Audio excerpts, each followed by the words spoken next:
касиеттүү айда турабыз. Бул ай Рамазан айы. Бул айда момун мусулмандар руханий жактан көтөрүлүп, Алла Таалага дагы жакыныраак болот.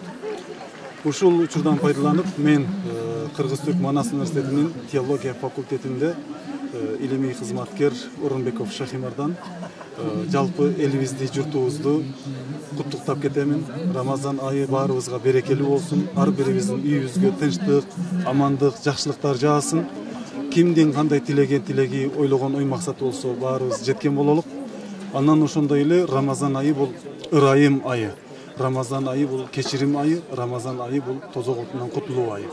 Мына биз азыр кечирим күндөрүндө турабыз. Алла Таалам баарыбыздын күнөөлөрүбүздү кечирген болсун.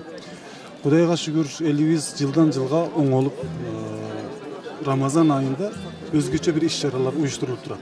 Мына быйыл дагы Кыргыз-Түрк Манас университетибиз өзгөчө бир көрүнүштө ифтар, ооз ачыруу жасаптыр.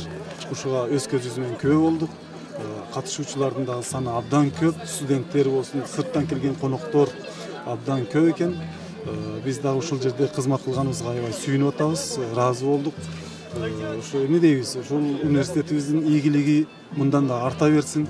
Бул жерде окуп жаткан студенттерибиз пайдалуу илим алышсын, алган илимдери менен элибизге, журтубузга пайдалары тийип, жалпы жер бетине кыргыз элин тааныткан ушундай бир жакшы иш-чаралар боло берсин.